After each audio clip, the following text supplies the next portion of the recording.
Shalom sahabat Kalimatulu dimanapun berada. Apa kabar sahabat Kalimatulu semua?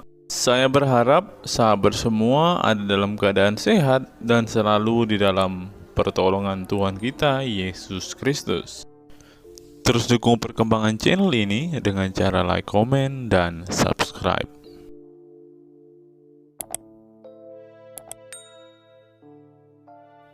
Ya, yuk. Rusdi Firmansyah. Thank you, Bang. Makasih. Ya, Rusdi Firmansyah. Selamat malam, Rusdi Firmansyah. Zaman dulu lah. Sekarang Selamat malam. Silakan nyalakan kamera. Iya, ya.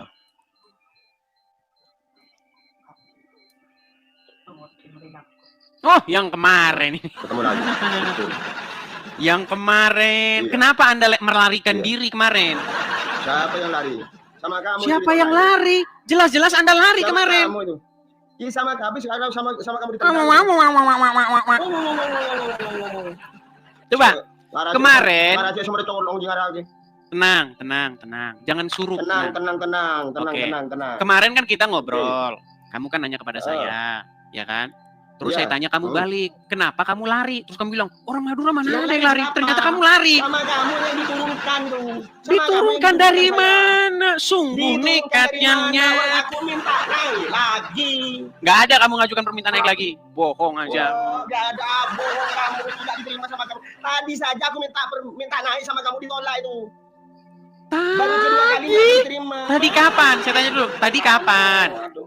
Cak Barusan Perdi. ini. Sebentar. Cak Rusdi. Oh, Cak Rusdi. Barusan. Cak Rusdi, Oh, kapan Cak tadi Anda Edis. mengajukan permintaan naik? Apa? Barusan ini. Kedua kalinya baru kamu naikkan setelah aku paksa itu. Oh, paksa. Dengar ya, sebentar. Saya lihat dulu. Paksa. Ini yang mengajukan permintaan naik ini 96 orang. Ditolak sama kamu barusan. Cara Terus menolaknya saya paksa, bagaimana? minta lagi, baru kamu dinaikkan itu. Cara menolaknya bagaimana? Cara menolaknya kamu yang tahu. Oke lah, baiklah. Oke, kemarin kan Anda saya tanya nih, Muhammad itu meninggalnya karena apa? Kan kita putus di situ saya kan? tanya, Paulus, iya, saya tenang. tanya juga. Jangan, katanya Betul, orang iya. Madura pemberani. Giliran ditanya kok lari. Iya. Bila Kenapa perlu, kok kamu lari di sini. ditanya? Baru ditanya doang aja lari. Bila perlu kamu Ya langsung sudah. offline sama Sekarang- saya itu. sekarang Saya berani bisa nggak itu. ditanya? Bila perlu itu. Berani nggak ditanya? Apa? Takut kan? Oke. Kemarin, Salib itu siapa itu? Kan kita belum lanjut selesai ya, kamu tenang. jawab. Kamu belum menjawab itu. Kita lanjut kan kemarin, kamu bilang Paulus itu matinya karena apa? Saya sudah jawab. Dia mati menurut literatur, tapi di luar Bible ya. Menurut sejarah-sejarah Kristen, dia meninggal itu dengan cara dihukum pancung. Nah, terus Ya. kamu bilang, bukankah itu hina itu mati seperti itu? Terus saya bilang, yang hina itu yang mati di tangan wanita. Sekarang saya tanya dulu. Jangan lari. Katanya orang Madura, katanya nggak mau lari. Oke, sekarang saya tanya. Muhammad mati di tangan wanita, betul atau enggak? Enggak sih ini masalah. Sebentar. Muhammad meninggal di tangan wanita, bener nggak? Bener nggak Muhammad mati di tangan wanita? Iya, namanya istrinya itu. Coba. Kenapa Muhammad mati di tangan wanita? Aja kamu itu. Kenapa Muhammad mati di tangan wanita? Ya mati sudah takdirnya dari Allah itu. Oke, mana lebih bermartabat? Enggak sekarang saya. Berarti istrinya yang membunuh Muhammad? Sebentar, berarti istri Muhammad yang membunuh Muhammad. Rasul Paulus Tenang, jangan marah-marah dulu. Tarik nafas. Iya, jangan marah. Hembuskan. Hembuskan. Oke, tarik nafas. Oke. Hembuskan. Hembuskan. Oke. Rusdi, coba. Kenapa Iya, Muhammad apa? bisa mati di tangan wanita? Rasul Paulus itu kenapa itu kok mati dipancung itu? Karena menurut literasi yang saya baca, Iya. Rasul Paulus itu dihukum pancung karena dia mengajarkan ajaran-ajaran yang bertentangan dengan Iya, seperti itu dengan menurut pandangan mereka. Yesus. Menurut pandangan orang yang pandang menghukumnya. Yesus. Iya. Oke, sekarang saya tanya, Muhammad diracun wanita karena apa? Itu bukan urusan saya itu. Urusan saya. Bukan urusan saya. Itu kamu namanya pengecut namanya, bukan urusan saya. Kamu tuh siapa itu? Kalau Nabi Muhammad itu mati, itu wajar. Diracun, betul nggak? Kena racun wajar. Ya, yang meracun wanita nggak? Karena beliau manusia. Yang meracun wanita bener nggak? Tuhanmu mati terkutuk di tiang salib, digantung. Yang meracun wanita benar atau yang tidak? Tidak wajar itu. Yang mati terkutuk di tiang salib itu siapa itu? Sebentar, yang meracun wanita benar atau tidak? Yang bangkit dari kuburan itu hantu apa Tuhan? Takut dia ditanya kan? Katanya orang Madura tidak akan lari, ternyata ditanya langsung mencret. Lari. Iya. Kenapa Anda lari dari pertanyaan saya? Kalau aku turun berarti kamu yang turunkan. Aku tidak akan turun kamu. Ya sudah. Kan kamu sudah nanya tentang Paulus. Sampai online aku siap. Lari kemana-mana, mau ngeles. Mau ngeles. Jangan ngeles saya. Oke, kita bahas mengenai Paulus dan Muhammad, betul? Kita bahas Paulus dan Muhammad, betul? Ya, oke. Siapa Tuhannya Paulus? Baik. Tuhannya Paulus siapa? Jangan ke situ dulu. Kita selesaikan dulu satu. Satu-satu dulu kita selesaikan. Paulus tadi kan sudah saya jawab, meninggal karena dihukum pancung. Kenapa dia dihukum pancung? Terhormat itu, terhormat. Karena pemerintah. Bisa saya bicara? Dihukum pancung itu terhormat. Bisa saya bicara? Silakan bicara. Kenapa dia dihukum pancung? Karena menurut pemerintahan pada saat itu, dia mengajarkan ajaran-ajaran yang bertentangan dengan prinsip-prinsip atau yang diyakini oleh negara pada waktu itu. Oke? Nah, sekarang saya tanya kepada Anda. Kenapa Muhammad diracun? Bentar dulu, ini kan belum selesai ini. Ini belum selesai ini. Kenapa kamu langsung gelap depan kalau ditanya Muhammad diracun? Masalah Paulus kan belum selesai ini. Oke, di mana belum selesainya? Coba, di mana belum selesainya? Paulus itu, siapa yang angkat Paulus sebagai rasul itu? Yesus sendiri. Yesus sendiri kan sudah terangkat apa tidak itu? Apa belum? Ya. Yesus masih ada enggak itu? Ketika Yesus sudah terangkat ke surga, saya bacakan. Saya pakai dalil. Bentar. Kita tunjukkan dalilnya, ya. Bagaimana kisah pertobatan Paulus dan Paulus diangkat menjadi rasul oleh Tuhan Yesus, ya. Itu ada di dalam nih. Sabar.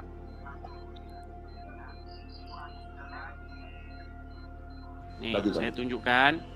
Kita kalau ngomong pakai dalil, teman-teman. Ada di dalam kisah para rasul, ya. Ayat yang ke nih, sabar, saya balikan dulu ya.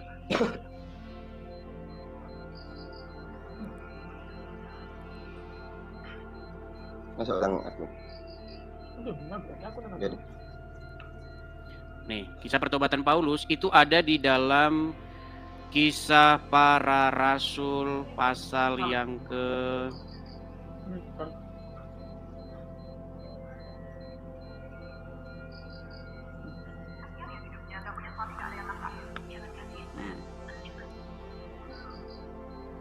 nih ya, saya balikan dulu ya kamera saya. Ini agak panjang. Nih. Kita mulai dari yang pasal ke-8 ya. Nanti Anda sudah tanya, nanti kalau saya tanya balik Anda jangan lari nih kan. Katanya orang Madura kan nggak bisa lari kan? Iya kan? Nggak bisa lari. Ya, baik. Nih, saya bacakan. Oke, saya bacakan nih. Ya, tenang. Ya, nih saya bacakan. Tenang, pulang ke Indonesia kamu. Bagaimana pertobatan Paulus ya? Nih, Paulus bertobat. Loh, pertobatan. Sementara angkat Paulus sebagai rasul itu siapa itu? Iya, ini saya sedang bacakan. Lari ke pertobatan. Saya sedang bacakan. Saya tanyakan. Bisa tenang. Bisa tenang. Iya, ini saya sedang bacakan ini. Bacakan, segera. Bacakan. Baik. Jadi ini pertemuan Paulus dengan Yesus ya. Tetapi ini ya, jawabnya Saulus, ya kan? Tetapi bangunlah dan pergilah ke dalam kota. Di sana akan dikatakan kepada kamu apa yang harus kau perbuat. Maka termangu-mangulah teman seperjalanannya karena mereka mendengar suara itu. Saya boleh bicara? Saya boleh bicara? Kenapa Anda ketakutan ketika saya bacakan? Enggak takut, cukup sudah. Nah, perhatikan. Di Damsyik ada seorang murid Tuhan bernama Ananias. Firman Tuhan kepadanya dalam suatu penglihatan. Ananias jawabnya, "Ini aku Tuhan." Firman Tuhan, "Mari, pergilah ke jalan yang bernama Jalan Lurus dan carilah di rumah Yudas seorang dari Tarsus yang bernama Saulus. Ia sekarang sedang berdoa." Dan dalam suatu penglihatan ia melihat bahwa seorang yang bernama Ananias masuk ke dalam dan menumpangkan tangannya ke atasnya supaya ia dapat melihat lagi. Jawab Ananias, "Tuhan, dari banyak yang telah kudengar tentang orang itu, betapa banyaknya kejahatan yang dilakukannya terhadap orang-orang kudus-Mu di Yerusalem. Ia datang kemari dengan kuasa penuh dari imam-imam kepala untuk menangkap semua orang yang memanggil nama-Mu. Tetapi firman Tuhan, pergilah. Sebab, sebab orang ini adalah alat pilihan bagiku untuk memberitakan namaku kepada bangsa-bangsa lain serta raja-raja dan orang-orang Israel. Nah, jelas ya? Jelas. Jadi, siapa yang mengutus Paulus? Siapa yang mengangkat Paulus menjadi rasul? Utusannya adalah Tuhan Yesus. Coba. Sekarang boleh saya nanya balik? Coba baca. Takut. Yohanes 17 ayat 3. Takut kan ditanya, udah saya bilang mereka ini teman-teman takut ditanya. Itu pembuktian bahwa Paulusmu itu adalah rasul. Berani saya tanya tentang Muhammad, berani? Bu, baca Yohanes 17 ayat 3. Katanya orang Madura nggak akan takut kalau ini. Ditunjukin pertanyaan satu udah mencret gimana? Baru ditunjukin pertanyaan mencret gimana? Gimana, berani nggak ditanya? Berani nggak ditanya? Baca Yohanes 17. Katanya orang Madura tidak akan lari. Kemarin udah lari, sekarang nggak berani lagi. Mencret. Bila kamu datang ke sini. Berani nggak? Bila perlu kamu datang ke Indonesia sini, ketemu sama saya. Berani nggak kamu ditanya tentang Muhammad? Berani nggak kamu datang ketemu sama saya? Kenapa tidak berani? Kamu dengar. Tenang. Di sini kita tidak membahas yang lain. Di sini saya membahas mengenai agama. Sekarang kamu berani nggak ditanya tentang Muhammad? Iya. Yohanes 17 ayat 3 dibaca dulu. Kenapa kamu nggak berani ditanya tentang Muhammad?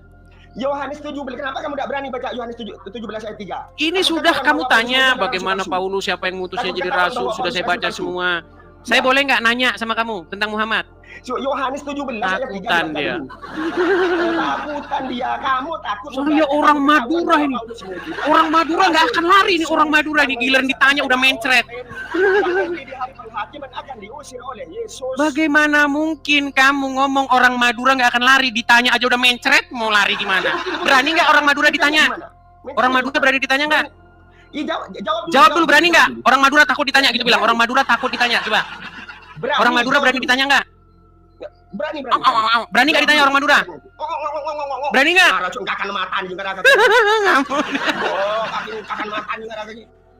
Orang Madura berani ditanya nggak? Berani. Baik. Siapa yang ngeracun Muhammad? Apa kamu? Siapa yang ngeracun Muhammad? Baca. Orang kafir seperti kamu itu. Orang kafir siapa namanya? Ya tidak tahu, pokoknya orang kafir itu. Oke, kenapa Muhammad mati di tangan wanita? Kenapa wanita yang meracun Muhammad? Ya, itu urusan Allah itu. Urusan Allah. Urusan Allah. Tanya urusan Allah. Urusan ajal itu. Jawaban apa? Jawaban kayak gitu urusan Allah. Inilah teman-teman, besar omongan, kemampuan nol. Yang mati di tiang omongan doang gede, kemampuan nol. Masa ditanya urusan Allah gimana? Urusan Allah.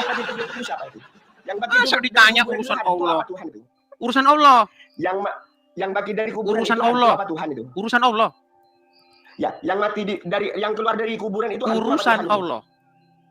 Oh, yang mati urusan Allah udah dibilang urusan Allah kok gimana? Dari kuburan itu Tuhan apa hantu? Kayak beginilah teman-teman. Kemampuan zong, tapi sok-sokan saya tidak akan lari kalau ditanya. Giliran ditanya urusan Allah. Apa kamu? Ayo, mau apa saja. Masa ditanya urusan Allah, jawaban macam apa itu? Jawaban macam apa? Ya buktinya. Yang namanya ajal. Muhammad itu diracun karena dia melakukan pembantaian kepada orang-orang Yahudi di Khaybar. Betul tidak? Mana datanya? Mana datanya? Baik. Tunjukkan datanya. Baik. Apa yang Muhammad lakukan di Khaybar? Apa yang Muhammad lakukan di Khaybar? Tunjukkan dalilnya. Baik. Kok nanya? Sebentar, saya tunjukkan dalilnya. Jangan Anda ditanya urusan Allah apa-apa.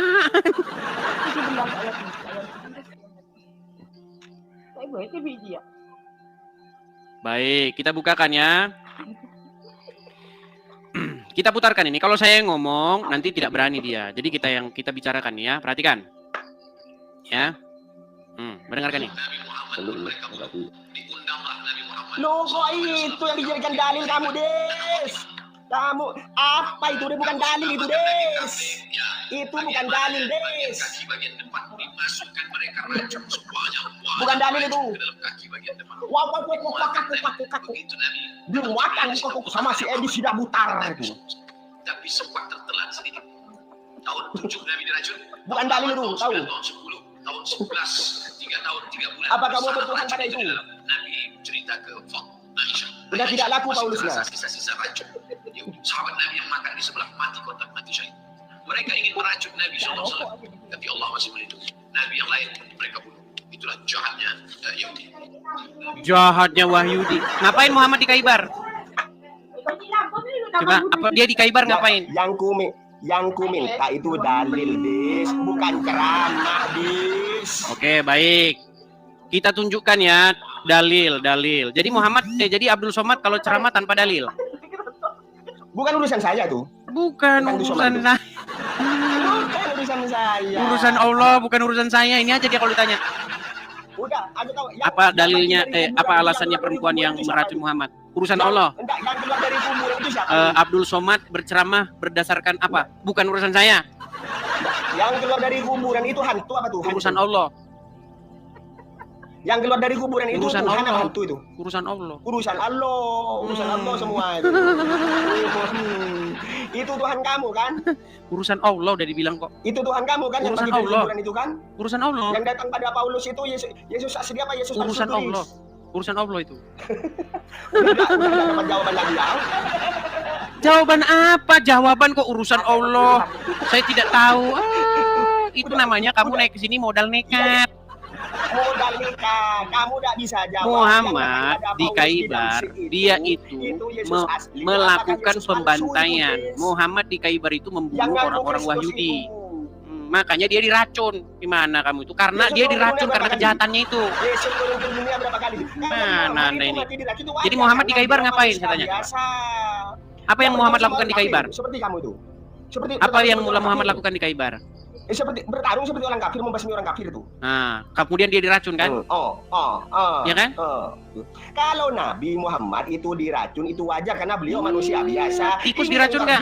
Sebentar, tikus diracun nggak? Sebentar, tikus diracun nggak? Ditelanjangi itu yang luar biasa. Ini kenapa Anda ini kok lari kemana-mana? Karena ini perbandingan antara Nabi Muhammad dengan Tuhanmu.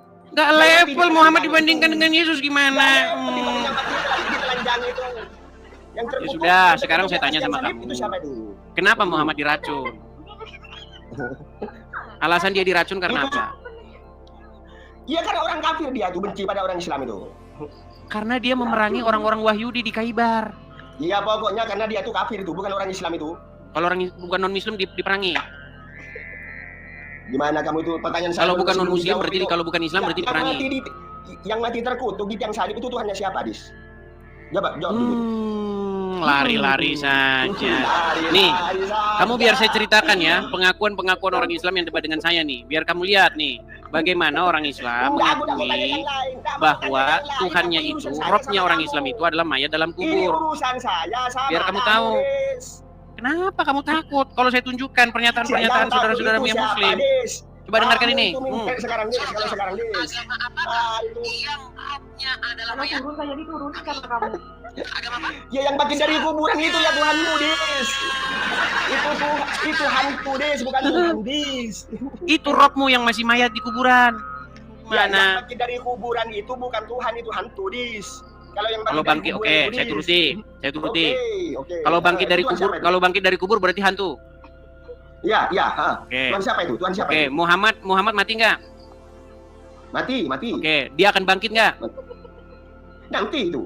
Nah, berarti jadi hantu. Seperti Yesusmu. Jadi hantu berarti dia. Seperti Yesusmu. Yesusmu berarti Tuhanmu jadi hantu. Nah, kan tadi kamu mengatakan kepada saya, kalau bangkit dari kubur namanya hantu, betul nggak? Kamu kalau menemukan orang awam, Muslim awam, kamu permainkan. Kalau bangkit dari kubur namanya hantu, benar nggak? Takut kan dia kan? Takut kan dia. Kenapa kamu takut, Rusdi? Masalah agama, Dis. Sampai Rusdi, tadi kan kamu bilang kepada saya, kalau orang bangkit dari kubur namanya hantu, benar nggak? Ya, yang bangkit dari Oke. kuburan itu namanya apa itu? Oke, menurut kamu yang bangkit dari kubur itu namanya hantu, Menurut benar? kamu, ini saya tanya sama kamu. Mana Kalau sini orang? bangkit dari kuburan itu, orang bangkit dari kuburan itu Menurut namanya kamu hantu, Tuhan apa betul? itu? Enggak, sini saya tanya sama kamu, itu Tuhan apa hantu itu? Menurut kamu hantu? Enggak, yang saya tanya kepada kamu, yang bangkit dari Banyak, kuburan banyak. itu Tuhan apa hantu? Lazarus Yang bangkit dari dibangkitkan kuburan oleh tadi. Yesus. Isa di dalam Quran itu juga membangkitkan orang mati. Yesus itu Ya, dibangkitkan banyak. oleh siapa? Yesus dibangkitkan. Kamu dibangkitkan jangan oleh lari siapa? kemana-mana. Kamu kerjanya tukang Kamu lompat-lompat yang sih, lari kayak pengecut kemana-mana, sekali, lari penakut. ke Lazarus. Kenapa kamu tukang Lazarus, lompat-lompat? muter-muter. Kamu yang lompat-lompat di. Kamu kan bilang kepada Ini suruh pakai saya, harus kalau kegiatan orang ketiga bangkit sampai dari kamu kubur nggak namanya mau hantu. Makanya saya gunakan Oh, berarti logika Tuhan hantu. kamu. Berarti Tuhan hantu. Ya, menurut kamu kan hantu karena bangkit dari kubur, Ya, betul? Tuhannya Edis adalah hantu itu Oke, kata baik. Edis. Saya turuti logika kamu. Nanti umat Islam akan dibangkitkan nggak sama Allah? Lalu Tuhan mau dibangkitkan nggak nanti itu? Giliran ditanya langsung ngeles ini. Tuhan mau bangkit sendiri apa dibangkitkan? Katanya itu? orang Madura pemberani kalau ditanya aja udah mencret kok gimana? Kamu ditanya Kamu Tuhan cuma mau diajukan pertanyaan saja udah lari gimana? Gimana kamu mau diskusi offline baru ditanya begini saja kamu sudah lari? Tuhan Kalau ditanya itu jangan lari. Masa ditanya lari? Kamu yang lari. Saya kan lari. sudah jawab. Ini Kalau menurut Tuhanmu kamu mah itu apa namanya bangkit kalau orang sendiri bangkit dari kubur itu atau hantu, dibangkitkan tidak itu? apa-apa. Saya turuti kemauan kamu. Tuhanmu itu bangkit sendiri atau dibangkitkan itu dis. Kamu jangan lari ke situ dulu. Saya mau Kamu statement jangan lari kamu ke itu situ. loh. Kalau orang Aku malu mati mau menjawabnya. bangkit, namanya Malu adalah aku hantu. menjawab. Berarti Muhammad besok jadi hantu juga gitu.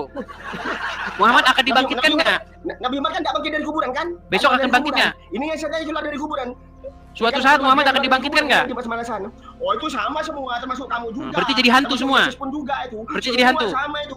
Berarti jadi hantu? Penghakiman dis. Kalau Ya, berarti jadi sekarang hantu. Bangkit dari kuburan itu Tuhan apa hantu? Oke, berarti jadi hantu semua berarti besok. Ini masih urusan alam dunia dis. Ditanya ke Bukan situ alam mau lari dunia, dia. Dis. Berarti jadi hantu semua besok. Itu sudah akhirat dis. Sudah Kamu roh, aja udah Dis. gelagapan Bukan begitu. alam dunia lagi, Dis. Udah kamu saya kasih hadiah nih. Ini hadiah buat kamu nih. Saya kasih kamu hadiah nih. Eci! Nah, itu hadiah buat kamu. Kamu bilang kalau dibangkitkan dari kubur namanya hantu. Berarti Muhammad besok jadi hantu karena dibangkitkan. Lompat ke sana kemari, sungguh nekat yang nyata.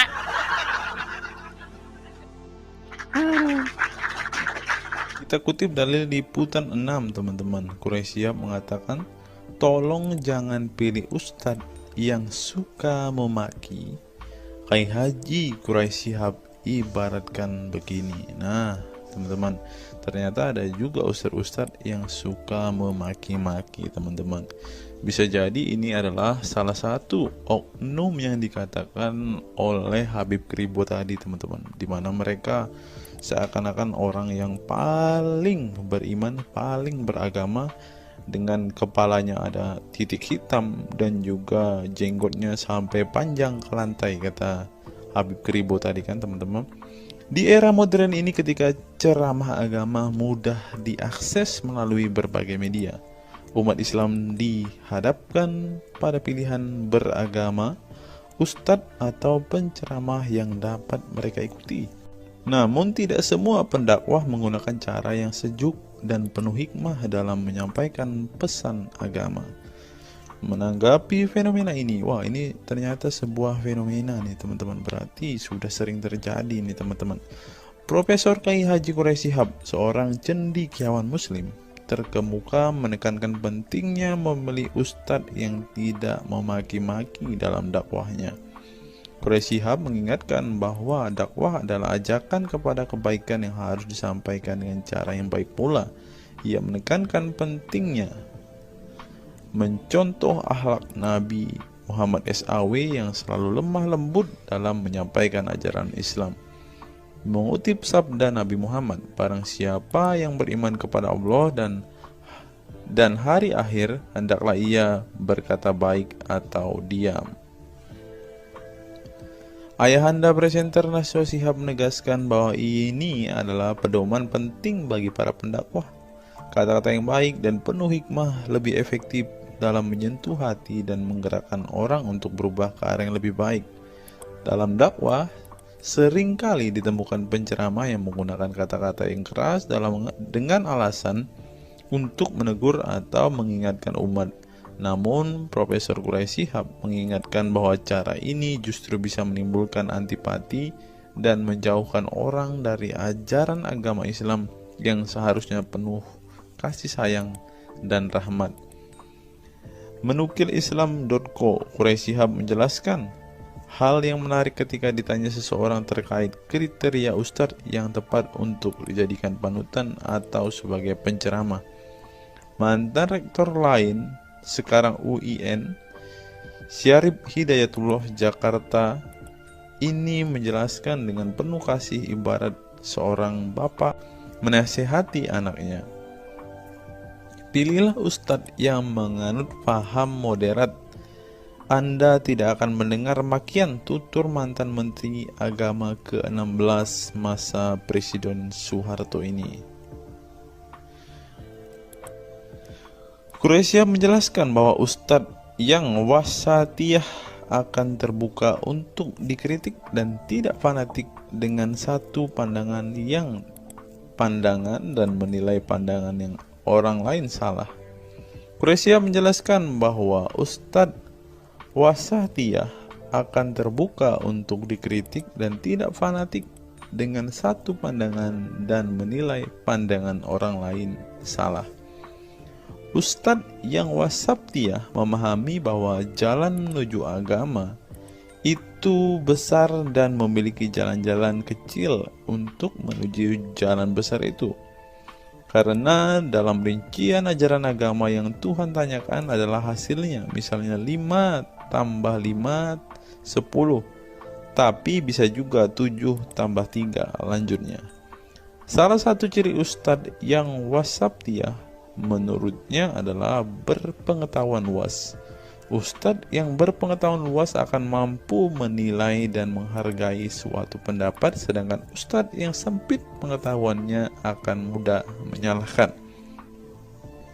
Semakin luas pengetahuan seseorang, semakin besar toleransinya. Semakin sempit, semakin bodoh tandasnya. Nah, teman-teman muslim, silahkan kalian mau milih ustadz yang modelnya seperti ini.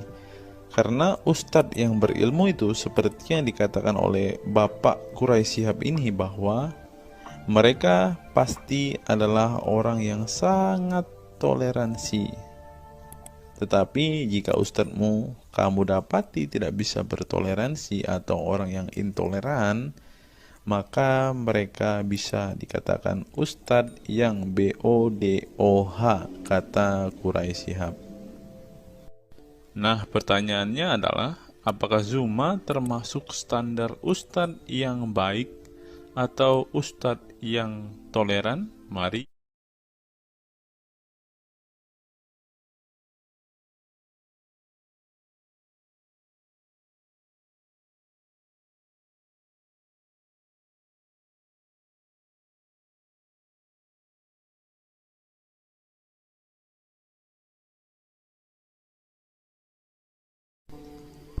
Google, mengapa Rasulullah disebut sebagai nabi penutup? Apa alasannya? Alasannya mengapa Nabi SAW disebut Rasul terakhir adalah karena Allah SWT telah menunjukkan langsung sebagai penutup para nabi dan rasul. Hal ini tercantum dalam Al-Quran yang merupakan firman Allah. Di sini dituliskan, mengapa Muhammad atau Nabi SAW disebut Nabi terakhir? Mari kita baca ya.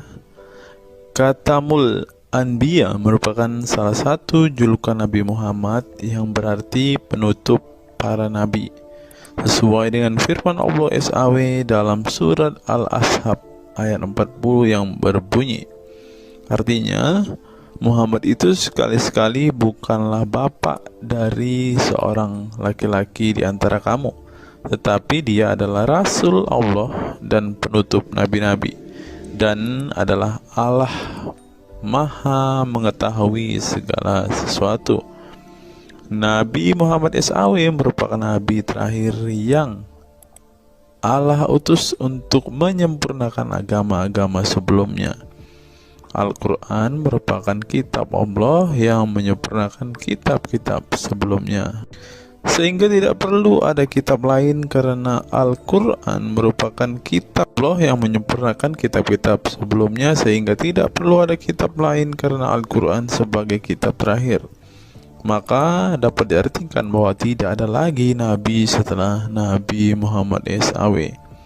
Nabi Muhammad SAW sebagai Nabi terakhir juga didukung dengan dalil lainnya, yaitu surat Al-Sab 61 ayat 6.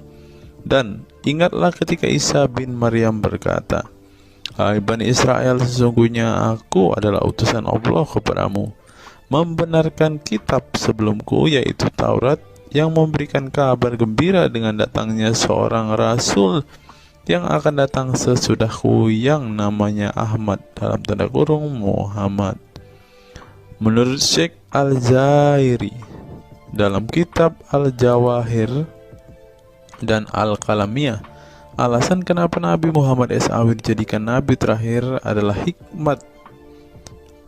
hikmah terputusnya para Nabi itu untuk menyeru umat manusia agar beribadah kepada Allah, menunjukkan mereka ke jalan yang lurus dalam urusan kehidupan duniawi dan ukrawi, memberitahu kepada mereka tentang hal-hal yang tidak dapat dicapai oleh penglihatan mereka, dan memberitahu keadaan yang pemikiran mereka belum sampai, dan menetapkan dalil yang meyakinkan serta menghilangkan syubhat keserupaan yang tidak benar.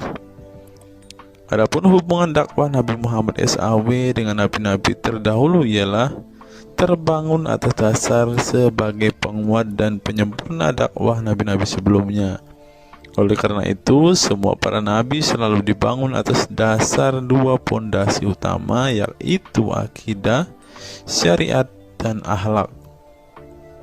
Dari segi kaidah, dari segi akidah, semua ajaran yang dibawa oleh para nabi, mulai dari Nabi Adam alaihissalam sampai Muhammad SAW, adalah sama. Tidak ada beda antara nabi satu dengan nabi yang lainnya. Semuanya mengajarkan keimanan terhadap keesaan Allah SWT, yaitu dengan membersihkan dari segala sifat yang tidak layak baginya, dan mengimani adanya hari kiamat serta adanya surga dan neraka. Maka dari itu, semua para nabi menyerukan kepada kaumnya masing-masing antara dasar iman kepada Allah, dan semua para nabi setelahnya saling membenarkan ajaran yang telah dibawa oleh para nabi sebelumnya. Adapun dari segi syariat yang mengatur tatanan kehidupan masyarakat dan individu terhadap perbedaan dalam metode dan kuantitasnya antara satu nabi dengan yang lain. Hal itu disebabkan karena syariat tersebut dalam ranah pelaksanaan, bukan sebuah pengabaran seperti akidah. Perkembangan zaman dan perbedaan bangsa yang satu dengan bangsa yang lainnya turut mempengaruhi syariat mereka satu sama lain. Diutusnya satu nabi itu adalah khusus untuk umatnya pada waktu itu, bukan umum untuk semua manusia. Sebuah hukum syariat terbatas dalam ruang lingkup yang sempit sesuai dengan umatnya pada waktu itu secara khusus. Nah, dari bagian pertama ini kita mengetahui teman-teman mengapa Rasulullah ini dikatakan sebagai nabi penutup, karena Rasulullah juga mengajarkan kepada keesaan Allah, teman-teman. Nah, seperti yang terus di sini, semuanya mengajarkan keimanan terhadap keesaan Allah SWT, yaitu dengan membersihkan dari sifat segala yang tidak layak baginya, dan mengimani adanya hari kiamat dan adanya surga dan neraka. Salah satu alasan mengapa Rasulullah disebut sebagai nabi penutup adalah ini, teman-teman. Mari kita lihat fakta berikutnya. Menurut kumparan, teman-teman, alasan mengapa Rasulullah SAW disebut nabi terakhir, teman-teman, mari kita simak ya. Saya berharap teman-teman tidak bosan mendengar setiap fakta-fakta yang kita bukakan ini, karena dengan melihat fakta-fakta ini setidaknya kita belajar, teman-teman, dan dapat memaklumi Mengapa sih saudara-saudara muslim kita itu sangat-sangat menjunjung tinggi Rasulullah, teman-teman? Mari kita simak. Nabi Muhammad SAW adalah Nabi yang ke-25 dalam Al-Quran. Sebagai umat Islam, kita diwajibkan mempercayai bahwa tidak ada Rasul lain setelah kematian Nabi Muhammad SAW. Sebenarnya, mengapa Nabi SAW disebut Rasul terakhir? Bukan tanpa alasan Allah SWT memilih Nabi Muhammad SAW sebagai Rasul terakhir, sehingga kita dilarang untuk mempercayai bahwa adanya Rasul setelah Nabi Muhammad SAW meninggal dunia, bahkan sampai memiliki cara pandang berbeda dengan beliau. Nah, jadi teman-teman kita, saudara-saudara kita tidak percaya ada Nabi setelah Nabi Muhammad, teman-teman. Terlebih ada yang Nabi yang membawa ajaran-ajaran yang berbeda dari apa yang diajarkan oleh Rasulullah. Berikutnya, alasan dibalik Nabi Muhammad SAW disebut Rasul terakhir. Nabi Muhammad SAW ditunjuk menjadi Rasul terakhir Allah SWT dan mendapatkan Al-Quran yang merupakan kitab sempurna dari kitab-kitab sebelumnya. Nah, mereka percaya juga kitab mereka adalah kitab yang paling sempurna. Karena kitab-kitab sebelumnya tidak sempurna, maka disempurnakan oleh Al-Quran, teman-teman. Artinya, wahyu yang sudah diterima Nabi Muhammad SAW sudah terputus sejak beliau meninggal dunia. Ibnu Katsir menjelaskan, ini merupakan nikmat Allah Subhanahu wa Ta'ala yang terbesar atas umat ini. Allah Subhanahu wa Ta'ala telah menyempurnakan untuk mereka agama mereka, sehingga mereka tidak lagi membutuhkan agama selain agama mereka. Mereka tidak pula membutuhkan nabi selain nabi mereka. Oleh karena itu, Allah Subhanahu wa Ta'ala menjadikannya sebagai penutup para nabi. Allah Subhanahu wa Ta'ala mengutus beliau kepada manusia dan kepada jin. Nah, jadi teman-teman, Rasulullah juga bukan hanya dikirim kepada umat muslim, kepada manusia-manusia yang percaya dan memutuskan untuk membawa agama Islam saat ini, ternyata juga kepada para jin, teman-teman. Allah Subhanahu wa Ta'ala berfirman, artinya Muhammad itu sekali-kali bukanlah bapak dari seorang laki-laki di antara kamu, tetapi dia adalah Rasulullah dan penutup nabi-nabi, dan adalah Allah Maha mengetahui segala sesuatu. Dikutip dari buku situs-situs dalam Al-Quran oleh Syarifuddin al-Fikri, para ahli bahasa memberikan makna terhadap kata ma dalam surat Al-Ahzab ayat 40 dengan al-istitsaku wal ma'u, yang artinya memastikan dan menolak sesuatu. Sehingga Al-Quran menyebutkan bahwa Nabi Muhammad SAW sebagai khatam an-nabiyin, artinya pasti tidak ragu beliau seorang nabi terakhir dan menolak orang mengaku di kemudian hari. Adapun alasan dibalik Nabi Muhammad SAW sebagai Rasul terakhir dijelaskan oleh Syekh Al-Zairi dalam Al-Jawahir Al-Kalamiyah. Sebenarnya Nabi kita Muhammad dikatakan sebagai penutup para nabi itu hanya karena sesungguhnya hikmat terputusnya para nabi itu menyeru umat manusia agar beribadah kepada Allah, menunjukkan mereka ke jalan yang lurus dalam urusan kehidupan duniawi dan ukhrawi, memberitahu kepada mereka tentang hal-hal yang tidak dapat dicapai oleh penglihatan mereka, dan memberitahu keadaan yang pemikiran mereka belum sampai, dan menetapkan dalil yang meyakinkan serta menghilangkan syubhat-syubhat keserupaan-keserupaan yang tidak benar. Karena itu, umat manusia tidak memerlukan lagi kepada nabi sesudah Nabi Muhammad, sebab syariatnya telah mencapai batas kesempurnaan.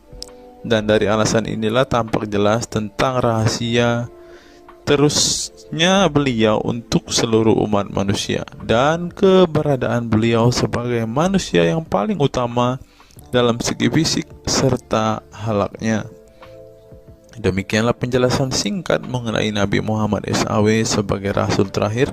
Semoga dengan mengetahuinya dapat menambah meneladani beliau sebagai sosok yang sempurna. Yang perlu diingat, jangan menghujat ya teman-teman. Mengutip sindonews.com, inilah ke-10 keistimewaan Rasulullah. Yang pertama, air liur Rasulullah menjadi obat. Dari Sahl bin Sa'ad berkata, saat Rasulullah dan para sahabat akan berperang di Khaybar, Rasulullah bersabda bahwa ia akan memberikan bendera kepada seorang pria yang cinta dan dicintai oleh Allah dan Rasul-Nya, dan Allah akan memberikan kemenangan. Rasulullah mencari Sayyidina Ali. Akan tetapi para sahabat mengatakan bahwa Ali sedang mengalami sakit mata. Rasulullah memerintah para sahabat untuk mendatangkan Ali kepada beliau. Kemudian Rasulullah meludahi kedua matanya dan mendoakannya. Seketika itu sakit matanya sembuh seakan-akan tidak ada bekas sakit sebelumnya. Kemudian sahabat Talq bin Ali mengaku pernah digigit kalajengking di kakinya. Lalu Nabi meludahi kakinya dan mengusapnya. Seketika hilang sakit dan berhenti darahnya keluar. Talq bin Ali mengatakan, aku digigit oleh kalajengking ketika aku di dekat Nabi Muhammad, lalu beliau meludahi kakiku dan mengusapnya. Yang kedua, rambut beliau membawa berkah. Sahabat Khalid bin Walid radhiyallahu anhu tak pernah kalah di medan perang. Di setiap perang, Khalid selalu meraih kemenangan dan membuat nyali musuh ketakutan. Ternyata penyebabnya tak lepas dari keberkahan rambut Nabi Muhammad yang selalu dia bawa ketika perang. Rambut beliau juga dijadikan sebagai obat bagi orang sakit. Yang ketiga, keringat Nabi Muhammad menjadi minyak wangi. Anas bin Malik menceritakan keberkahan keringat Nabi Muhammad sebagai minyak wangi. Beliau mengatakan, Nabi masuk ke rumah kami dan beliau qailullah, tidur siang di tempat kami. Ketika tidur itu, Nabi berkeringat, kemudian ibuku datang membawa botol dan keringat Nabi Muhammad ditampung ke dalam botol itu. Kemudian ketika Nabi bangun dari tidurnya, beliau bertanya kepada ibuku, wahai Ummu Sulaim, apa yang sedang engkau perbuat? Ummu Sulaim mengatakan, ini keringatmu wahai Rasulullah, aku jadikan minyak wangi dan ini adalah minyak wangi yang paling wangi. Yang keempat, tidak memiliki bayangan. Asyadid Muhammad bin Alawi Al-Maliki dalam kitabnya Mafahim Yazib Antus Hahaha menyebut di antara kekhususan Nabi Muhammad adalah tidak memiliki bayangan. Karena memang beliau adalah cahaya dan cahaya tidak pernah memiliki bayangan. Nabi tidak memiliki bayangan meskipun ada sinar matahari. Ini didukung oleh doa Nabi yang meminta kepada Allah untuk dijadikan sebagai cahaya. Hal ini disebutkan oleh Imam Muslim dalam hadis yang menjelaskan tentang bacaan Nabi dalam doa sujudnya. Ya Allah, jadikanlah di dalam hatiku cahaya, di pendengaranku cahaya, dalam penglihatanku cahaya, di sebelah kananku cahaya, di sebelah kiriku juga cahaya, di depanku cahaya, dan di belakangku cahaya, serta di atasku cahaya, juga di bawahku cahaya, dan jadikanlah untukku cahaya. Dalam riwayat lain juga disebutkan, jadikanlah aku cahaya. Yang kelima, tidak pernah menguap. Dalam kitab Al-Qashais Al-Kubra, Imam Asyuyuti menyebutkan riwayat Nabi Muhammad yang sepanjang hayat tidak pernah menguap. Ditakris oleh Imam Al-Bukhari dalam kitabnya Al-Tariq dan juga Ibnu Abi Saibah dalam Musannafnya, dan dari Isa Ibnu Sa'ad dari Yazid bin Al-Asham, beliau berkata bahwa Nabi Muhammad tidak pernah menguap sama sekali. Yang keenam, hati beliau tidak pernah tidur. Keistimewaan lainnya adalah kedua mata beliau tertidur, namun tidak demikian dengan hati beliau. Suatu waktu Nabi Muhammad pernah ditanya oleh istrinya Sayyidah Aisyah tentang tidurnya selepas sholat witir. Wahai Rasulullah, apakah engkau tidur setelah sholat witir? Beliau menjawab, betul Aisyah, sesungguhnya mataku tertidur dan tetapi hatiku tidak pernah tidur. Ini sejalan dengan apa yang disebutkan beliau bahwa para nabi tidaklah tidur kecuali hanya mata mereka saja yang terpejam. Hati mereka tidak pernah tidur dari berzikir kepada Allah Ta'ala. Dan begitu juga para nabi tidur hanya matanya saja, sedangkan hatinya tidak pernah tidur. Yang ketujuh, jubah beliau sembuhkan orang sakit. Asma bintu Abu Bakar radhiyallahu anhu bertaburuk dengan jubah Nabi. Dari Abdullah bin Kaisan berkata, diperlihatkan kepadaku sebuah jubah tayalisah dari Kisra dan kerahnya berbahan dibaj. Juga kedua sisinya dijahit dengan dibaj. Asma berkata kepada budaknya, "Wahai Abdullah, jubah ini dahulu ada pada Aisyah hingga ia wafat. Setelah Aisyah wafat, aku pun mengambilnya. Dulu Rasulullah sering memakai jubah ini. Kami pun biasa mencuci jubah ini dengan air untuk menyembuhkan orang yang sakit."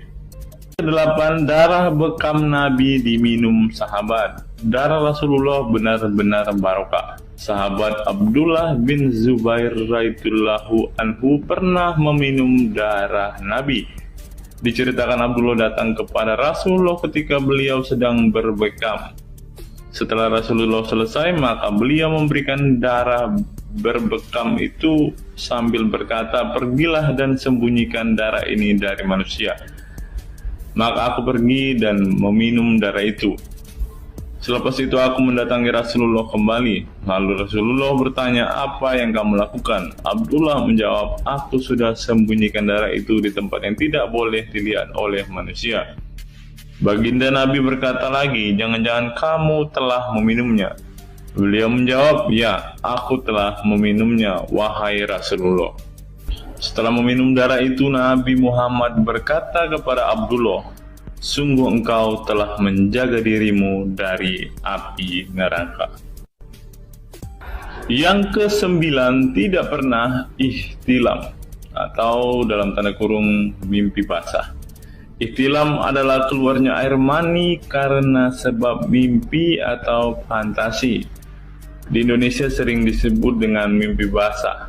Dan itu tidak pernah terjadi pada Nabi Muhammad. Dalam kitab hadis Al-Mu'jam Al-Kabir, Imam At-Tabarani mengeluarkan sebuah riwayat dari Ibnu Abbas bahwasannya Nabi Muhammad tidak pernah ihtilam atau mimpi basah. Yang ke-10 yang terakhir, teman-teman, dapat melihat dan mendengarkan ringkihan langit. Dari sahabat Abu Dzar, Nabi Muhammad bersabda, "Sesungguhnya aku melihat apa yang kalian tidak lihat, dan aku mendengar apa yang kalian tidak dengar, ringkihan langit. Dan memang pantas langit bersuara ringkih, karena di setiap jarak 4 jari di langit ada malaikat yang menaruh keningnya dan sujud kepada Allah. Demi Allah, seandainya kalian mengetahui apa yang aku ketahui, kalian akan sedikit tertawa dan banyak menangis."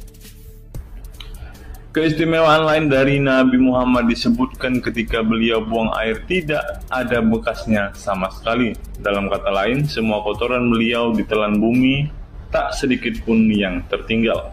Beliau juga mampu melihat ke belakang dengan jelas sebagaimana beliau melihat ke depan. Itulah ke-10 keistimewaan Nabi Muhammad yang juga menjadi bukti kenabian beliau. Rasulullah adalah manusia sebagaimana umatnya, akan tetapi Allah menjadikan beliau sebagai manusia yang tidak seperti manusia pada umumnya.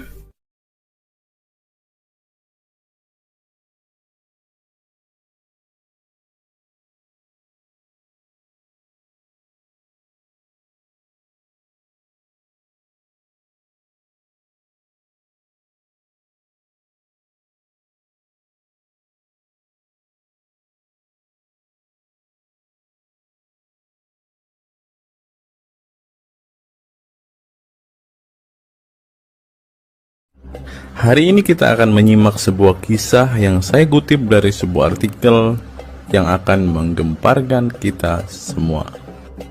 Karena kisah ini berisi sebuah cerita tentang para sahabat Nabi Muhammad yang katanya masuk surga. Bagaimana mungkin para sahabat ini bisa masuk surga? Sedangkan junjungan mereka sendiri pun tidak mempunyai kepastian surga. Seperti yang diungkap Bapak Quraisy Shihab berikut ini. Tidak benar, saya ulangi, tidak benar bahwa Nabi Muhammad sudah dapat jaminan surga. Mendengar apa yang dikatakan Bapak Quraisy Shihab tadi, jelaslah bahwa Rasulullah pun tidak pasti masuk surga. Bagaimana mungkin para sahabat masuk surga jika sang junjungan sendiri tidak punya kepastian surga? Memang sedikit aneh sih teman-teman. Nabi tidak pasti masuk surga, tapi para sahabat masuk surga. Mungkinkah para sahabat lebih baik dari sang Nabi?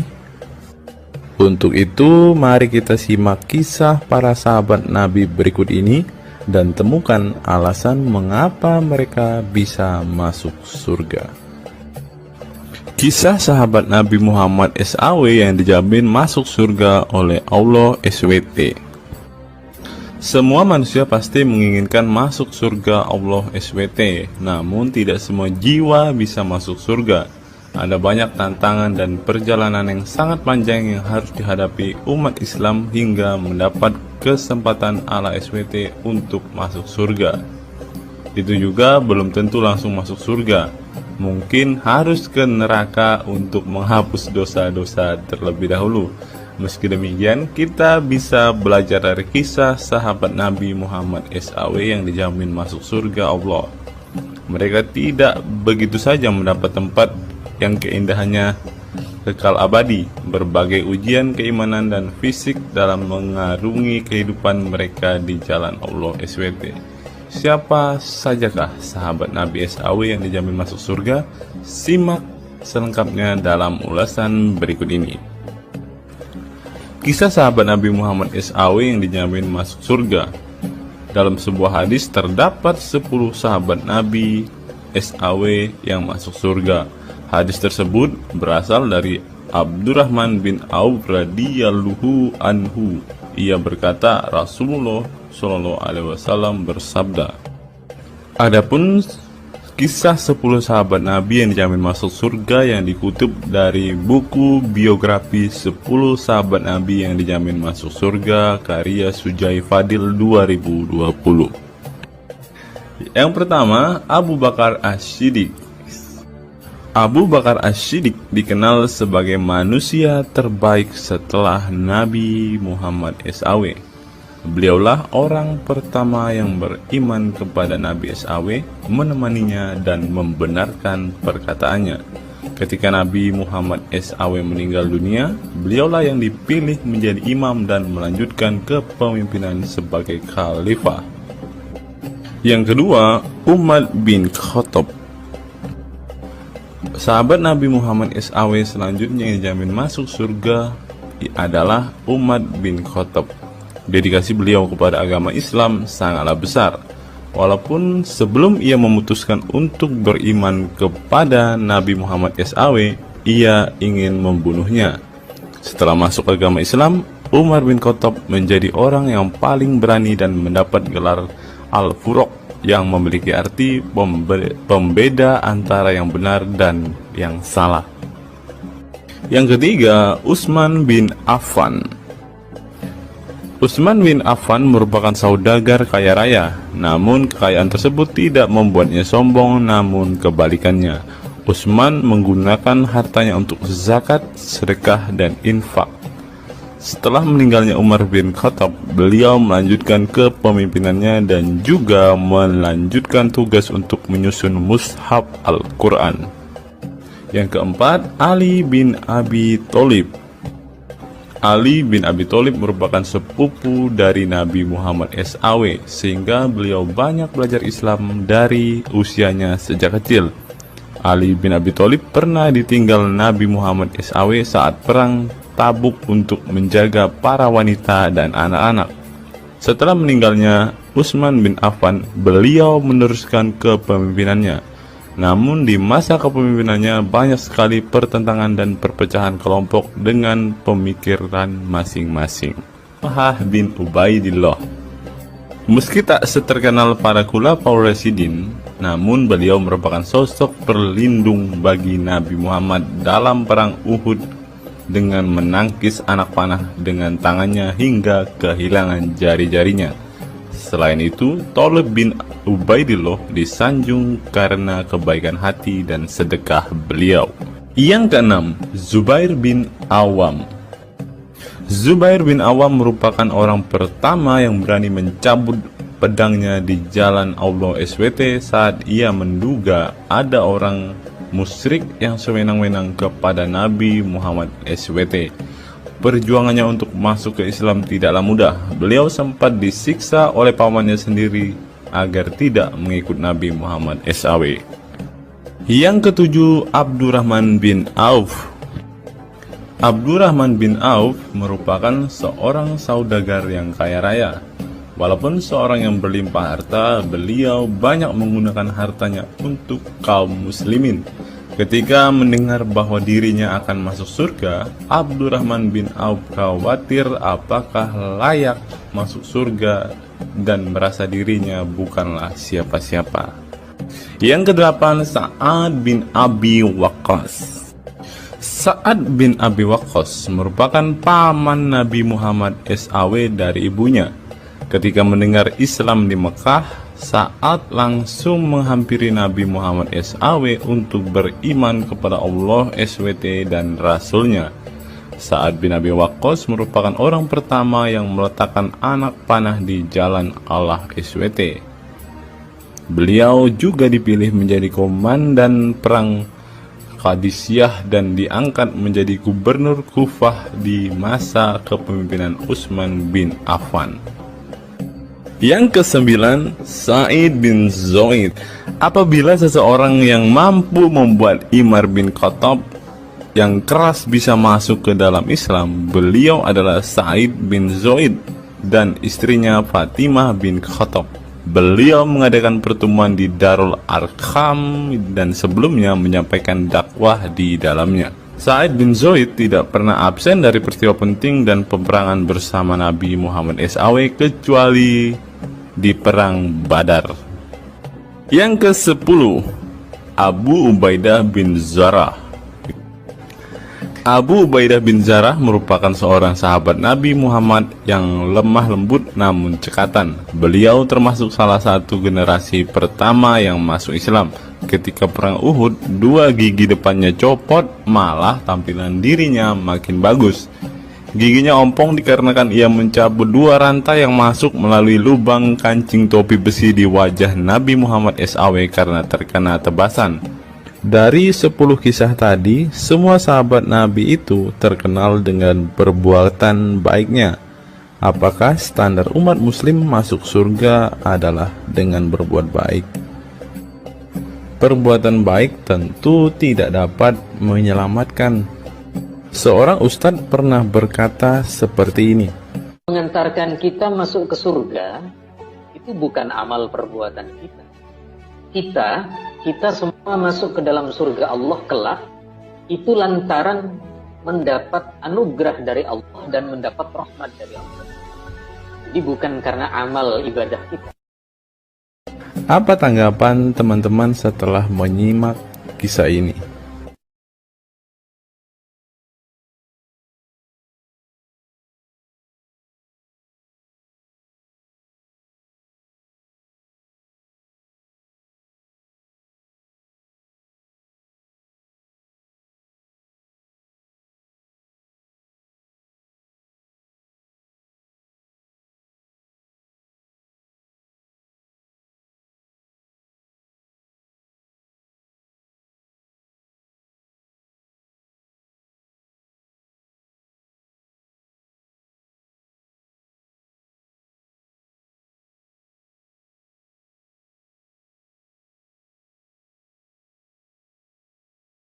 Saya teringat dengan satu perkataan seorang ustadz, teman-teman. Ustadz ini mengatakan bahwa Memang benar saudara-saudara muslim kita itu hanya suka membaca Al-Quran, suka berbahasa Arab, tetapi pada kenyataannya mereka ini teman-teman ternyata adalah orang-orang yang tidak paham sama sekali dengan apa yang mereka baca teman-teman. Dan akhirnya Ustadz ini mengatakan bahwa saudara-saudara muslim kita ini seperti keledai teman-teman. Mari kita dengarkan apa yang disampaikan Ustadz ini. Kita bangga menghafal Al-Quran tapi tidak memahami Al-Quran. Senang mengulang berbahasa Arab tapi tidak mengerti bahasa Arab.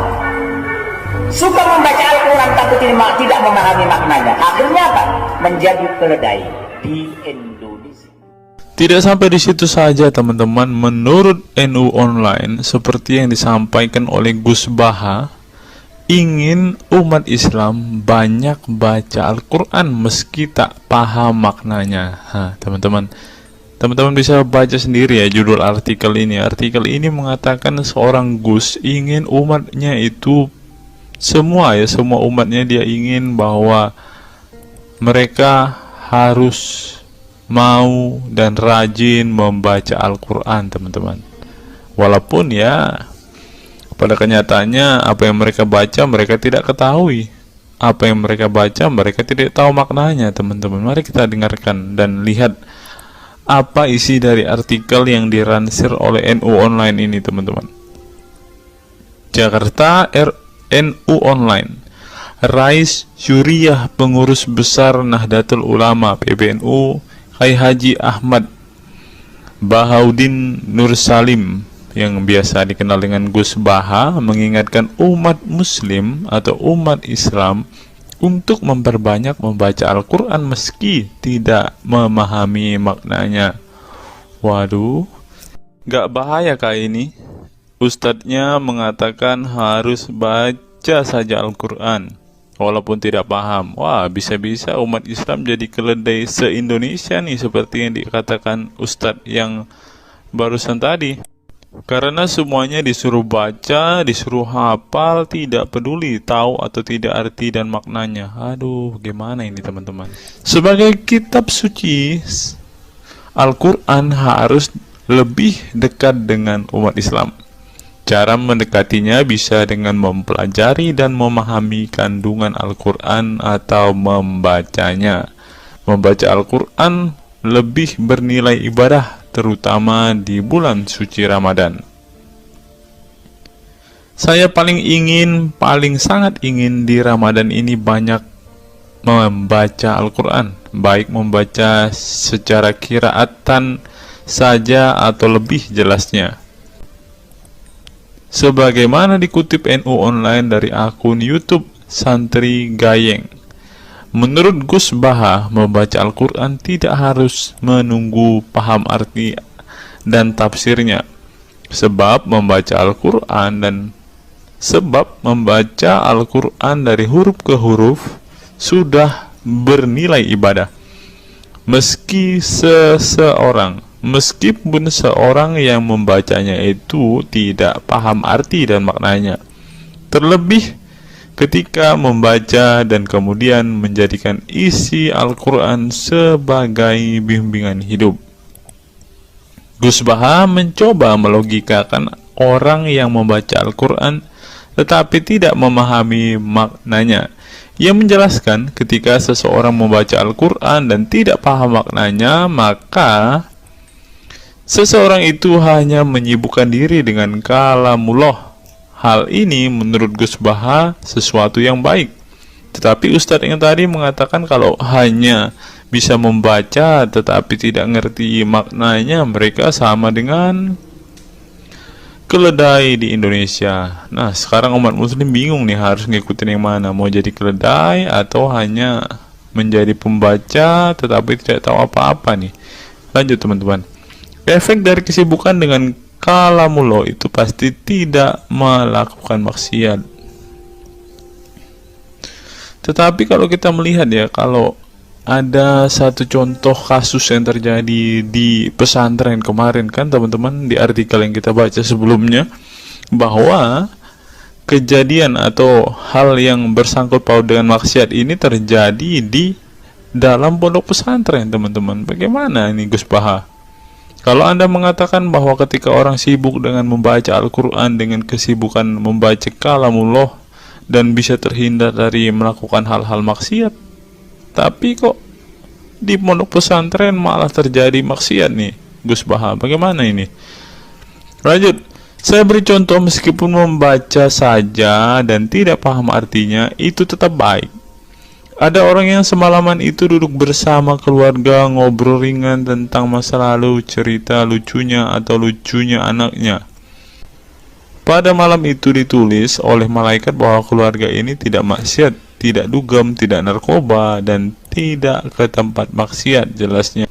Gus Baha mengatakan keberkahan dari seorang muslim atau muslimah menyibukkan diri bercengkrama bersama keluarga, asik guyon dengan teman dan tetangga adalah tidak melakukan maksiat dan tidak macam-macam, apalagi jika saat itu membaca Al-Quran. Hal ini sesuai dengan kajian ilmu usul fikih yang dipelajari Gus Baha dari Al-Makfurlah Kiai Haji Maimun Zubair. Ia menegaskan bahwa di antara kebaikan agama Islam adalah meninggalkan itu adalah pekerjaan yang tidak butuh modal. Gus Baha menjelaskan, apabila seseorang ingin mendapat pahala sholat, maka harus sholat. Kalau ingin mendapat pahala haji, maka harus haji. Namun ada kebaikan yang tidak perlu modal, yaitu meninggalkan kemungkaran. Caranya cukup meninggalkan hal-hal yang dilarang Allah. Cara meninggalkan kemungkaran bisa dengan bercengkrama dengan keluarga, baca Al-Quran, bercanda dengan teman, dan hal positif lainnya. Sehingga kalau ada orang yang tanya, kenapa baca Al-Quran meskipun tidak paham itu dapat pahala? Satu, karena itu kalamullah. Kedua, sebagai kebaikan itu adalah meninggalkan kemaksiatan. Meninggalkan itu bisa dilakukan dengan hal-hal mudah. Ini pentingnya ngaji. Saya ngaji usul fikih dengan Kiai Haji Maimun, abahnya Gus Yasin, katanya. Gus Baha mengaku sejak kecil ia sudah terbiasa membaca dan mempelajari Al-Quran, bahkan hingga saat ini. Kebiasaan Gus Baha mempelajari Al-Quran yang berlangsung puluhan tahun ini membuatnya memiliki kecintaan yang mendalam dengan kitab suci yang diturunkan kepada Nabi Muhammad itu. Ia juga membaca banyak literatur klasik maupun modern untuk memahami Al-Quran. Kemudian melakukan diskusi dengan banyak pakar Al-Quran dari berbagai daerah dan negara tentang berbagai tema. Tetapi syukur-syukur bacanya Al-Quran itu paham. Artinya paham sesuai dengan kapasitas masing-masing. Saya mulai kecil hingga sekarang masih ngaji Al-Quran, masih belajar, juga masih terus mencari ilmu. Ucap pengasuh pondok pesantren Tahfidzul Quran LP3IA Rembang, Jawa Tengah itu. Nah teman-teman, setelah mendengarkan apa yang dikatakan Ustadz Munzir Situmorang dan juga Gus Baha ini, taulah kita sekarang mengapa ketika ada debater Islam yang berdebat dengan saudara-saudara apologet Kristen kita, mereka tidak paham sama sekali dengan Quran mereka, dengan hadis mereka, karena ya seperti ini teman-teman. Membaca Al-Quran, menghafal Al-Quran itu adalah sebuah ibadah bagi kepercayaan mereka teman-teman. Walaupun mereka tidak paham apa yang mereka baca, walaupun mereka tidak mengerti sama sekali apa yang mereka baca teman-teman, yang penting dibaca saja, itu adalah sebuah amal baik. Nah teman-teman, kita belajar bahwa ketika apologet Kristen berdebat dengan para apologet Islam atau dengan para polemikus Muslim, inilah yang terjadi teman-teman. Mereka tidak paham sama sekali ketika mereka ditanya isi hadis dan Qur'annya. Karena pada intinya atau pada kenyataannya, seperti pengakuan dua ustadz ini tadi, bahwa memang benar umat muslim itu hanya senang membaca, hanya suka membaca, hanya suka mengimani tetapi tidak paham sama sekali dengan apa yang mereka baca dan imani, teman-teman. Sebagai contoh, teman-teman, kita kalau melihat perdebatan antara Gurunda Zuma dengan apologet-apologet Kristen ya, ketika Zuma ditanyakan ayat-ayat Al-Quran atau hadis-hadisnya, Zuma pasti tidak pernah menjelaskan ayat dan hadis itu, teman-teman. Alasannya ya kita tahu ya, sekarang ternyata memang Zuma pun ternyata hanya hafal, hanya suka membaca tetapi tidak paham dan tidak mengerti sama sekali dengan apa yang mereka baca dan hafalkan, teman-teman. Ya, jadi kita bisa ambil kesimpulan bahwa orang-orang model seperti ini sama seperti keledai di Indonesia, seperti yang diungkapkan oleh Ustadz Munzir Situmorang tadi, teman-teman.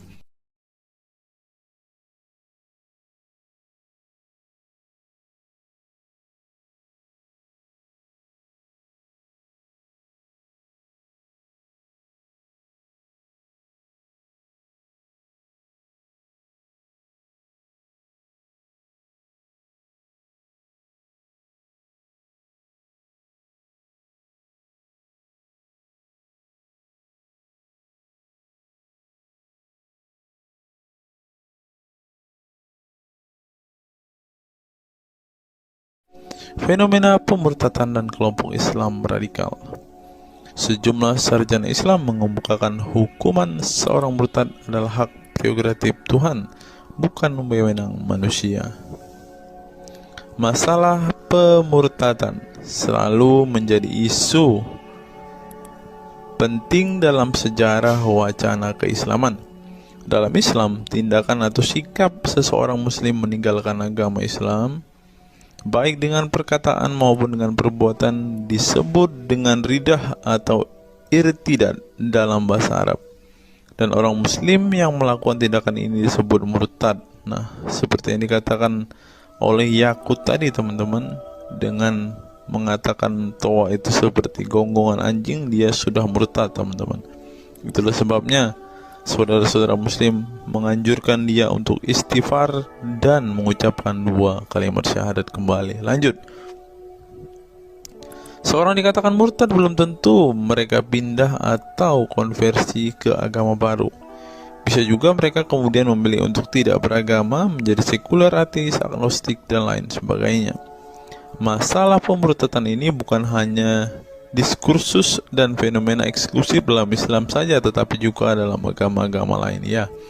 Ada banyak pendapat di kalangan sarjana muslim tentang status ridah yang dan bagaimana seharusnya memperlakukan seorang murtad.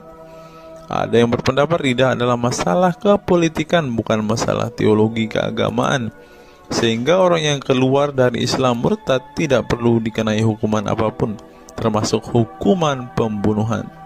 Karena itu akan bertentangan dengan doktrin Islam dan Al-Quran yang menggaransi kebebasan bagi seseorang untuk beriman dan beragama atau tidak beriman dan tidak beragama. Bagi mereka, sejarah hukuman pembunuhan bagi orang-orang yang keluar dari Islam lebih mengacu pada fenomena dan alasan sosial politik belaka. Dengan kata lain, kata murtad bagi mereka mengacu pada pengertian pembangkangan politik ketimbang pemberontakan teologis. Tak ada konsensus mengenainya. Tetapi ada pula yang berargumen bahwa masalah pemurtadan adalah masalah teologi keagamaan, sehingga orang yang mendeklarasikan diri keluar dari Islam harus dihukum bunuh seperti yang dipraktikkan oleh generasi Islam pasca wafatnya Nabi Muhammad. Menariknya, sejumlah sarjana Islam terkemuka, baik klasik maupun kontemporer, baik Sunni maupun Syiah, sebut saja seperti Muhammad bin Ahmad al-Saraki, Abu al-Walid al-Baji, Ibrahim al-Naqi, Ibnu al-Human, Buharuddin al-Mahinani, hingga al-Aligoma, Husin Ali Mutazir, Zafed Ahmad Gamidi, dan Torik Ramadan menyatakan tidak ada konsensus daripada ulama tentang hukuman bunuh bagi seorang murtad. Mereka juga menegaskan bahwa hukuman seorang murtad adalah hak prerogatif Tuhan, bukan wewenang manusia. Nah, sekarang kalau kita melihat, ada seorang ustadz mengatakan, siapa namanya itu, Abdul Somad, bilang bagi yang murtad darahnya halal. Nah, gimana ya dengan Abdul Somad ini, teman-teman? Dia sudah tidak menghidupi apa yang diajarkan oleh pendahulu-pendahulunya, teman-teman. Lanjut, masalah sejarah dan fenomena pemurtadan dalam Islam ini dengan baik dikupas oleh Abdullah Said dalam Freedom of Religion, Apostasy and Islam, atau Taha Jabir Al-Wani dalam Apostasy in Islam, A Historical and Scriptural Analysis. Tulisanku ini tak bermaksud membahas secara lebih dalam dan detail tentang pemurtadan ini, tetapi ingin menyajikan sejumlah fenomena pemurtadan di kalangan masyarakat Islam kontemporer, di mana banyak orang-orang yang memilih keluar dari Islam bukan lantaran menghadapi peliknya masalah teologi keislaman misalnya, melainkan dikarenakan telah muak menyaksikan perilaku Islam itu sendiri, khususnya kalangan muslim ekstremis. Nah, ini juga yang buat saudara-saudara kita muslim murtad, teman-teman. Nggak tahu ya Abdul Somad termasuk orang yang Islam atau muslim yang ekstremis atau enggak ya, karena dia bilang siapa yang murtad darahnya halal. Bisa jadi Somad salah satu Islam ekstremis. Berikutnya, faktor trauma. Bagi kelompok Islam militan konservatif, pemurtadan adalah tindakan haram dan kaum murtad harus dibunuh.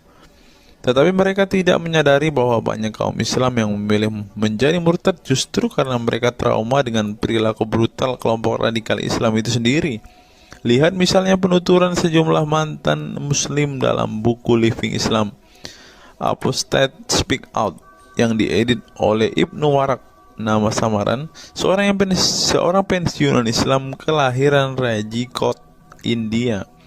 Dalam buku yang sangat provokatif ini, sejumlah ex-muslim bersuara keras memberi kesaksian tentang kebobrokan perilaku kelompok muslim radikal di negara-negara yang mayoritas berpenduduk muslim seperti Pakistan, Bangladesh, Aljazair, Iran, Afghanistan, dan lain sebagainya. Para penulis buku ini sebelumnya merupakan para sarjana aktivis muslim yang taat saleh sampai akhirnya mereka menyaksikan momen-momen mengerikan dalam hidup mereka hingga akhirnya mereka menyatakan goodbye pada Islam. Lihat teman-teman, mereka ini adalah saksi keekstriman Islam, teman-teman. Kini mereka memilih menjadi Kristen, agnostik, ateis, humanis, sekularis, free thinker, dan lain sebagainya. Setelah mendeklarasikan dari emoh pada Islam, mereka kemudian pada umumnya memilih tinggal di Barat, khususnya Amerika Serikat, Kanada, Eropa Barat, dan Australia. Karena kalau mereka tinggal di Arab ya pasti dipenggal, teman-teman. Sebagai suaka baru mereka dengan pertimbangan satu, masalah ketidakamanan jika mereka tinggal di negara asal mereka, sebab seorang yang pindah agama dihukumi murtad dan mereka itu bisa dibunuh. Nah, benar apa yang saya katakan tadi kan, teman-teman. Yang kedua, lantaran di Barat ada jaminan soal kebebasan beragama. Nah, kalau di negara asal mereka hanya satu agama, teman-teman. Kalau mau meluk agama lainnya, siap-siap dipenggal karena darahnya halal. Inilah ajaran Islam yang asli. Berikutnya, buku yang ditulis oleh kaum murtad ini penting untuk disimak sebagai kritik tajam atas tindakan radikalisme agama yang dilakukan oleh, meminjam istilah Muhammad Said Asmani, kelompok ekstrim yang sering menebarkan kekerasan dan kebencian dalam menyampaikan pesan-pesan keagamaan tanpa disadari bahwa perilaku sadis dan barbar mereka telah menyebabkan sebagian umat Islam frustasi dan kehilangan kepercayaan terhadap agama mereka, kemudian memilih hengkang dari Islam. Ini menunjukkan bahwa masalah pemurtadan atau proses konversi tidak semata-mata masalah teologi keagamaan, tetapi juga sosial, politik, dan ekonomi. Itulah yang dialami Ibnu Warraq, Ali Sina, Anwar Saik, Faisal Muhammad, Syarek Malik, Samia Libini, Abul Qasem, dan masih banyak lagi. Semula mereka adalah para pemeluk Islam saleh yang kemudian memilih keluar dari agama ini setelah mereka mengalami dan menyaksikan peristiwa tragis dalam sejarah hidup mereka. Simak misalnya penuturan Ali Sina dalam Why I Live Islam, My Passage from Faith to Enlightenment. Ali Sina yang masih keturunan Ayatollah Iran ini menuturkan pengalaman getir hidupnya menyaksikan serangkaian horor di negaranya Iran. Dia mengatakan sejak Ayatollah Khomeini berhasil menggulingkan diktator Shah Reza Pahlavi pada tahun 1979, segera ia mengganti ideologi sekuler negara dengan ideologi Islami yang tunduk sepenuhnya pada otoritas Khomeini. Masih menurut Ali Sina, alih-alih ingin menegakkan kedaulat Tuhan, dalam praktiknya yang terjadi justru penegak kedaulatan Khomeini, di mana melalui agen rahasianya yang bernama Saza Mene Atelaat Fa Amniate Keskharar, yang disingkat Sefak, dia dan para pendukungnya menghancurkan siapapun yang tidak mau tunduk pada otoritas politik keagamaannya, termasuk bekas sekutunya. Maka pada saat Imam Khomeini berkuasa, kata Sina, nyawa pun menjadi sangat murah. Ribuan orang Irak dibunuh sebagai efek perang teluk antara Iran-Irak. Ribuan pengikut Bahai Faith disiksa dengan tuduhan murtad, dan ribuan penduduk Iran yang menolak otoritas politik dan agama sang imam dipenjara. Nasib kaum perempuan lebih tragis lagi. Sebelum dibunuh, mereka diperkosa oleh tentara syariat dengan alasan sebagai imbalan pembangkangan kepada sang Ayatollah sekaligus tiket menuju surga. Oh, ngeri teman-teman, tiket menuju surga. Peristiwa tragis semasa rezim Khomeini ini membuat Ali Sina trauma dan kehilangan kepercayaan terhadap Islam sehingga ia memilih murtad. Sekarang ia mendirikan Faith Freedom Foundation untuk mengadvokasi orang-orang yang ingin meninggalkan Islam. Selain Ali Sina, pengalaman getir juga dialami oleh Abul Qasem Bangladesh, Syarek Malik Pakistan, Anwar Saik Pakistan Bertain, Nadia dari Maroko, Samia Libina dari Tunisia, Azad dari India, dan masih banyak lagi.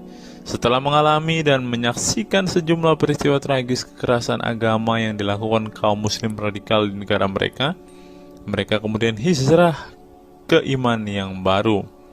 Memang tidak bisa dipungkiri di negara-negara berbasis Islam itu telah terjadi sejumlah peristiwa sadis yang dilakukan sekelompok rezim muslim militan dan kaum radikal agama demi ambisi politik kekuasaan mereka.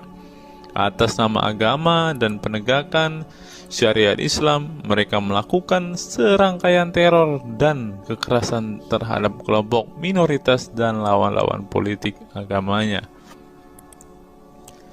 Penulis perempuan Mesir Bat Ye'or telah menunjukkan dengan baik sebagian dari sejarah gelap radikalisme kelompok militan konservatif terhadap kaum minoritas ini dalam buku The Decline of Eastern Christianity Under Islam From Jihad to Dhimmitud.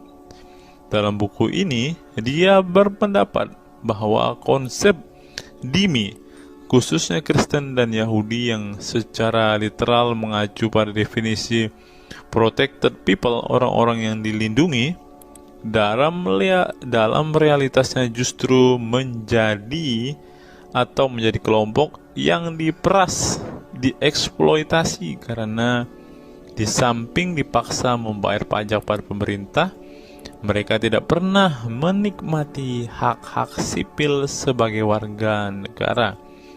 Di negara-negara berbasis syariat Islam, mereka memang menjadi warga negara kelas 2, kalau bukan malah tidak berkelas lagi. Wah.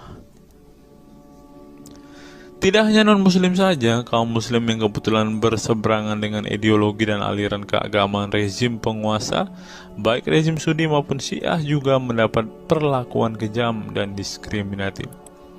Sebagian dari kaum muslim yang dizolimi oleh rezim Islam ekstrim ini masih bertahan memeluk Islam.